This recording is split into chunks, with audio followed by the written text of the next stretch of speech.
right, welcome to the Cherry Picking podcast presented by OwnersBox. Today we're going to be getting into goalies to target and goalies to fade. But before that, be sure to subscribe, like, and join the Discord for all the fantasy hockey advice your heart desires this year. I mean, it's going to be a good year. I'm joined by Gavin, who's going to be heavily featured on a lot of these videos this year. A little bit of a change up in the crew, but we're excited to get into it. And goalies this year, Gav, I mean, for the last, I guess, 2 years, I would say there used to be so many elite goalies in the NHL, and now when I'm looking down this goalie list, like there's only five, I would say. Yeah, that would there's five that come to mind. It's like Vasilevsky, Shesterkin. Yeah.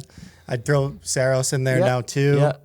I think Markstrom now, even it's like, I don't know. After seeing him in the playoffs this year, I don't know if I consider him elite. That's a like good that kind of, I don't know. He had a great regular season. He was a Vezina favorite for a little bit, if I'm not mistaken. No, you're definitely right there. And then Shesterkin kind of took over the role or the race there. But yeah, I think there's such a huge difference in goaltending. Like if you really don't have a top three, I find the dispersion there so close. It's so tight between the guys that aren't considered elite. Yeah, so we're going to be looking at guys maybe a little bit further down the board to target, and then goalies, obviously, that we think are going too high. So, Gav, why don't you give me your goalie to target first? To target, okay. I was expecting the avoid, but I will go target. So this year, I'm targeting Connor Hellebuyck, okay? Nice. So he has an average draft position of 76. Last year, in 66 games played, he had 29 wins, 27 losses, and 10 overtime losses with a 2.97 goals against average and a 910 save percentage. Look, this guy won a Vezina, and yes, last year was the second worst season in his career, if I'm not mistaken, besides his sophomore. With the additions of Rick Bowness as their coach, I mean, I'm really excited about this team this year. Rick Bowness is known for his defensive style of play. Fun little tidbit, I looked into it. Dallas actually had the lowest goals a game per average at 2.14 last season, the best in the league, better than Tampa, Colorado. So again, I don't think the blue line is as talented as Dallas, but the Jets have a pretty decent blue line. I'm looking at it right now. Sure. Josh Morrissey, Dylan DeMello, Logan Stanley, Neil Pionk, Brendan Dillon, Nate Schmidt. It's solid. I'd say it's middle half in the entire league.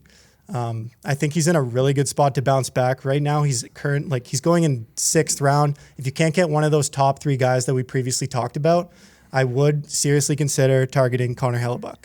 Yeah, no, I don't hate the pick. The one thing, I was really high on Hellebuyck last year. I bet him to win the Vezina. Winnipeg just wasn't in the right kind of, they didn't start off the season well, and then from there, it was just too much for him. Like, he had 66 starts last year, so that's a pretty hefty number. Saros beat him out by 1 start to be the most started goalie last season.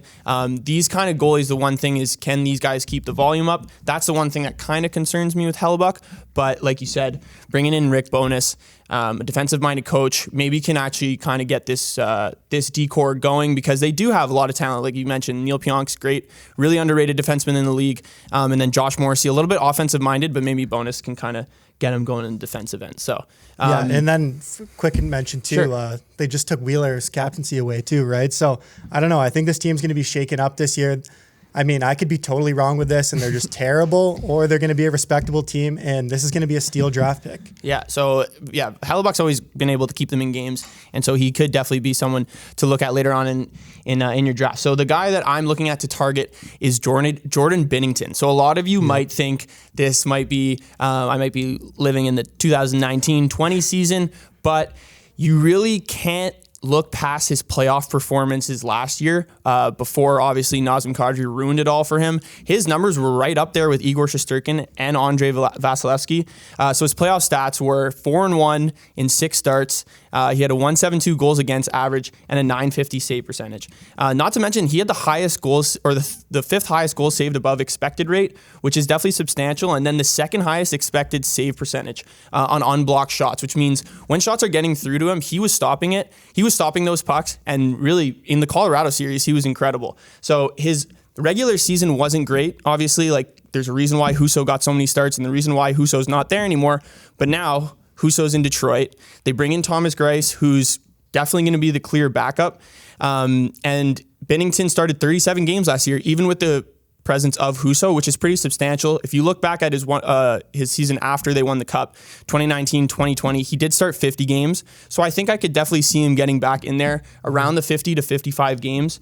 Their D definitely did struggle last year. That's one of the reasons why his ADP is where it is. He's getting drafted. His ADP is around 137, which is like 12th or 13th round, depending on how many people are in your league. But their D definitely did struggle last year. But I think looking at it, Parayko, Leddy, Falk, and even Krug, like if they can stay healthy for a full 82 game season, or even if they're out for a couple games, I think they could definitely manage a middle of the pack goals against expected rate. That's not too crazy. So I think Binnington is definitely a guy you could take a chance on. If he's going that late, the guys going before him are definitely, I think there's much better value in Jordan Binnington. So I'm going to take my chances on him. Yeah, you can get him in like the 12th round? Yeah, 12th round now. Ryan, I love that pick. And the thing is, Binnington, he hasn't really lived up to where he was when they went on that cup run. But I like to think that Binnington is a guy that comes back angry. Getting hurt by Kadri, he's obviously really pissed off. And knowing that he's a guy that climbed up from the ECHL and really takes advantage of opportunities.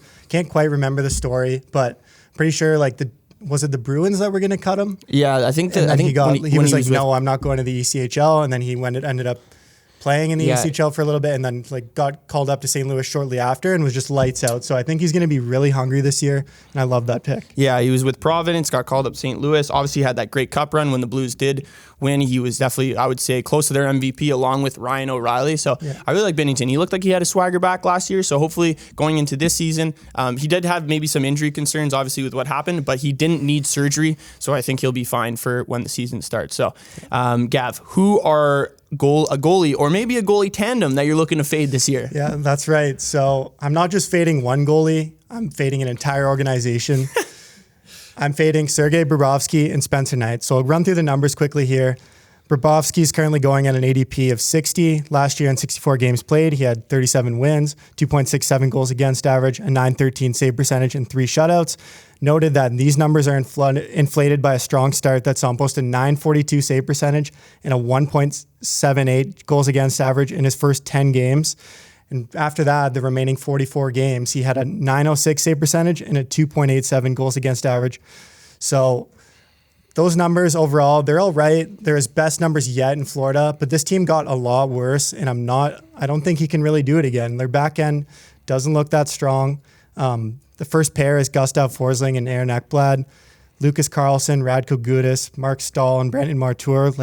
I'm just not sure there's that much upside here when he's going ahead of guys that we mentioned that we want to target, like Binnington and Hellebuyck. And then again, same thing for Spencer Knight. I think a lot of people are going to be fading the Bobrovsky's train. Oh, he's making way too much money. Spencer Knight's the new upcoming kid. Well, guess what? He's playing on the same Florida team with a pretty shaky defense that ranks in the bottom 10 of the league. So his numbers last year, 36 games played, 23 wins, 2.74 goals against average, and a .908 save percentage. And then to combine them all, they were both outside of the top 20 for both of those categories. I don't love the upside. I think they're getting drafted way too high. Florida is an over central. You're always betting they're over. So why would you want one of their goalies on your team? Yeah, that's definitely a good point. Florida, very offensive style kind of game. Paul Maurice comes in, a little bit of a shaken up roster. As you mentioned, the chemistry might not be there. Losing Uyghur on defense is huge because now you have a couple of guys who really are much more offensive minded. Even on their back end, Mark Stahl is definitely past his prime. Brandon Montour, a little bit more of an offensive guy. And then same with Ekblad and Forsling. So I definitely agree with it. Bobrovsky, He's near the tail end of his career for sure. I don't want to give up on Spencer Knight too early because I think he's a pretty talented goalie. I'm a bit worried about it's going to be like the Carter Hart situation though. Interesting. Great goalie, but in Philadelphia, he's really had no defense and he's been struggling. He's suffering. We've seen flashes of greatness from him, but I'm kind of worried about that. Yeah, no, that could definitely be a good point. looking at Spencer tonight, kind of future availability and kind of efficiency moving forward with this Panthers team. Spencer Knight is definitely some guy I think you can maybe take a chance on. Definitely if you don't believe in Bobrovsky, I have no problem with that. I'm not writing off Spencer Knight too early. One guy I am writing off though, and pretty much this entire team as well this year, I don't think they're coming into the season in quite a bright spot, is the Vegas Golden Knights and Logan Thompson. So I'm fading Logan Thompson this year for sure. For one, we have guys like Husso, Binnington, Anton Forsberg, and even Francouz along, even if he is splitting time with Georgiev, the new goalie coming in from the Rangers. He was the Rangers backup. Colorado will rack up wins, and guys that I would definitely take before him. The stats you're seeing on the screen there, they do look glamorous, but I would take them with a grain of salt. The 10-5 record sure is great. Obviously, you want your goalie to have a ton of wins, and he did that only on a 17 game sample size. But his goal saved above expected last year was just around 0. So that means he didn't really do anything special. He did his job. He stopped pucks, but he wasn't really helping his team win, I guess you could say in that regard. Vegas does have a pretty strong D-core, but they still gave up the 6th most high danger chances last year. And he had a good save percentage against those, but it's different when you're playing 17 games compared to a full 82 game season. Like he'll probably have 50 to 55 starts this year, especially Robin Leonard will start on the LTIR. Along with Shea Weber, who's now on their roster technically, and then even Nolan Patrick is a guy that won't be on the team this year. He's out for the whole season. Vegas's cap situation was a little funky, but with these guys on LTR, I think they'll be fine heading into the season. But like I said, I think it's a completely different game when you're going from starting 15 to 17 games in the NHL in your first season, and now this team fully is going to rely on him because I think the goalie behind him right now is Aiden Hill. So he's gonna be really heavily relied on by this defensive core as well. If they give up the same amount of high danger chances that they did last year, a little bit differently with Peter DeBoer out the door, but I still don't think Logan Thompson is a guy you should be drafting at. His ADP is 120 right now, which is higher than Binnington's and a little bit. Just a little, like I think people are just overvaluing Vegas's skill heading into this year. Yeah, well, in Vegas too, they have such a tight leash on the goalies. Like we saw with Fleury when he was there too. That's a good point, actually.